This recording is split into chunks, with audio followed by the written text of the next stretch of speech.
Hey guys, it's Merce. Welcome back to Harpies in the Trees, where I review horror books with a supernatural focus.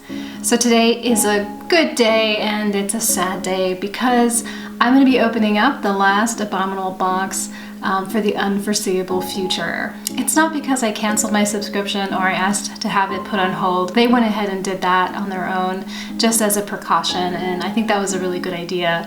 But I'm definitely going to miss getting this box every month, and I hope that it can resume soon. I hope everyone is doing really well. I know it's super crazy. I went to the post office to pick up this package. It was almost an hour wait. I have been curbing my spending, trying not to spend money unnecessarily, and definitely I've halted my online shopping, which I love to do so much, along with trying to make my essential resources last longer than I would have before, like fruit and soda and sweets and just things that I love to eat.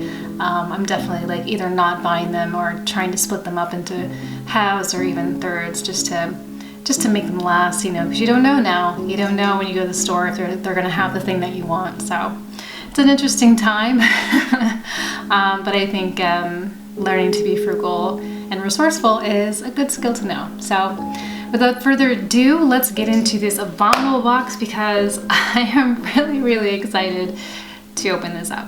Let's do it. So here's the box. They just started using this Abominable tape for their packages, which I just love so much because it just tells you right away, like, you know, what it is. So it's really nice. I think it's only been the second month I think they've done this, but it's really cool.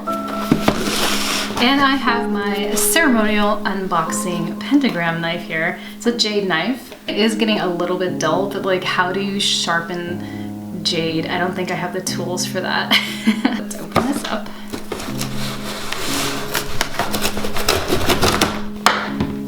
Okay, so this is normally what it looks like. I think it has a little less packaging than it normally does, but that's okay.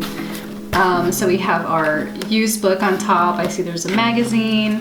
We have our beverages and something sweet, probably chocolate in there. Let's take a look. So I always usually start with the snack. And this is the Little Welsh Chocolate Company. Chocolate made the nice way. Dark chocolate and chili, a fiery one. That sounds really good. This is the beverage pack. It always comes in a striped package, or a striped paper bag rather. It has a sticker, so it usually has a sticker of teeth on it. This time it's an Abominable sticker.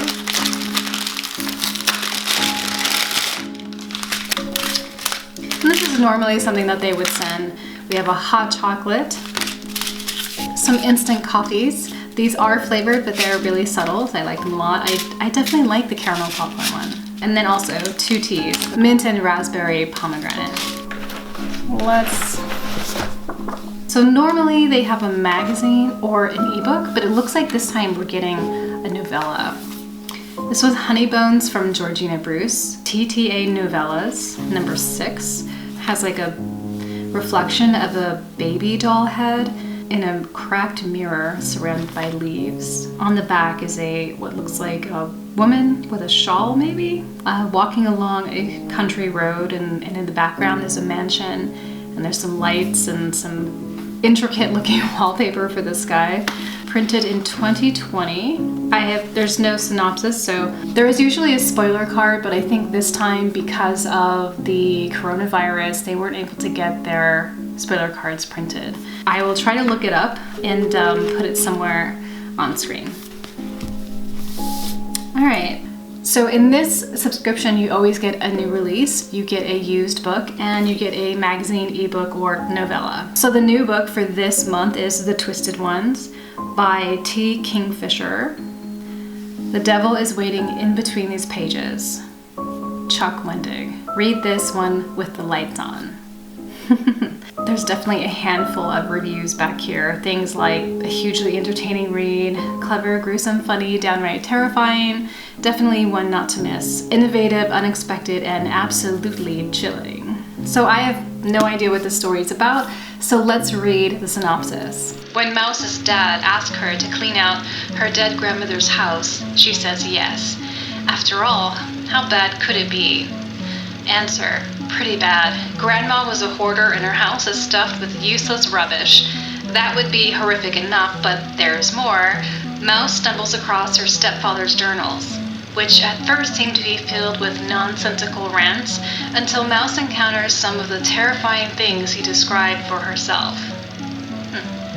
Alone in the woods with her dog, Mouse finds herself face to face with a series of impossible terrors, because sometimes the things that go bump in the night are real and they're looking for you, and if she doesn't face them head on, she might not survive to tell the tale. So the synopsis to me is kind of really generic. The story doesn't seem to be that interesting for me. I do like that there's a house that the character is going to be exploring and finding journals and stuff like that. I like that concept, but I don't really know if this is going to be a really interesting story for me. But I'm definitely going to look up what everyone is saying on GOODREADS and check it out. And it's a pretty hefty book. It's about 400 pages. T. Kingfisher is an adult fiction pseudonym of Ursula Vernon. She's a Hugo Award-winning author of Digger and Dragon Breath. I guess she's best known for her children's books. She's an author and an illustrator as well. The Twisted Ones. Okay, so like I said, you always get a used book, which is so fun. I love this so much. They acquire all of these books locally, and you just get what you get. A couple of times I've gotten some Stephen King books and some James Herbert books, and usually, for some reason, they always send me like the biggest books. But this time, this one's nice and light. I feel like this is going to be really good for me to do my binge reads on, which I've been doing for the quarantine, just like finding a book under 200 pages and just binging on that all day.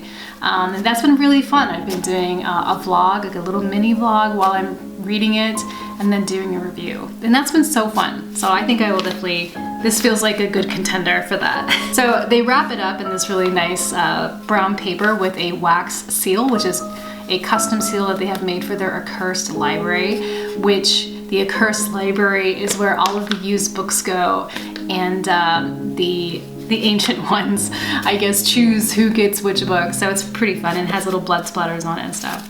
But before we get to the book, they always have a bookmark, and they have a microfiction on the back, which is written by Owen Norman. So let's read that. These are really fun. Spookmark 6, Series 2. The crew each raised a glass to their fallen crewmate. To McDermott, may his soul shine amongst the stars. To McDermott, they all drank and discussed the accident until it was time for stasis. The captain was last into her pod as always, and she was taking a final glance into the vast black emptiness when an impossible noise startled her. A bang from inside the airlock and a familiar voice. Captain, let me in. It couldn't be him. He was dead. His tether was compromised. He should be miles away by now. His suit had oxygen for days, sure, but she knew he was dead before he ever got inside. After all, she was the one who shot him.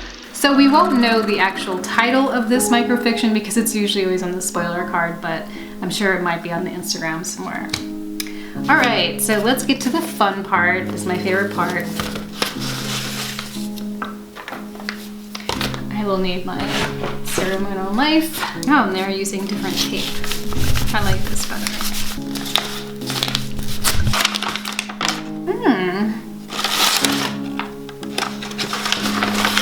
Okay. I love the cover, and I'll show you why in a second. Phantom, Thomas Tessier, the chilling new tale of terror from the author of The Nightwalker. Oh, wow. Okay, so this is awesome. So this is the cover, and it has cutaways for some eyes here that we see that are very already disturbing. There's something wrong going on there. And then when you open it up, look at that artwork. Oh, this is amazing. So it looks like there's hands that are sort of pulling the face apart, but it almost looks like the body is sort of decomposing on its own as well. So let's check this out. So this was printed in 1983 in London, originally written in 1982. Wow. Let's see if there's any artifacts in here. Sometimes there's like a ticket or something, but it looks like it's pretty empty. And it is exactly 221 pages, but I think it's still a good contender for the binge read. So let's go ahead and read the back and find out what Phantom is all about. Ned knew the Phantoms very well. They came singly or as an army, in more shapes and forms than anyone could count, unseen and untouched, but they came. They were there. Ned was only a kid, but he knew. There were forces that stalked the night, like that night in Washington when his mother almost died, and he heard them in the house. At dead of night, he heard them. Then they moved to the tiny seacoast town of Lennington. He still knew, even there, something was coming after him. In the end, Ned must face the terror alone. He must seek out the Phantoms on their own ground and fight them for his very soul. Through a long night of cataclysmic battle, it's him up against them. There is a quote here from Stephen King, and it says, Thomas Tessier's The Night Walker, described by Stephen King as scary, grim, and fast-moving. Very good indeed. So this synopsis kind of reminds me of this one a little bit, because we have a character who is being kind of hunted and followed, it sounds like, by some type of demonic or evil presence, and they are going to have to battle them at some point. So it sounds like it's sort of in that same kind of trope. But this artwork, I don't know, man, it's amazing. I love that. Thank you, Audible. That was cool. So that was the unboxing. I hope you enjoyed it. I certainly did. This was a very nice send-off package, I have to say. So I'm really looking forward to when they can start up again, because I'm definitely gonna miss it.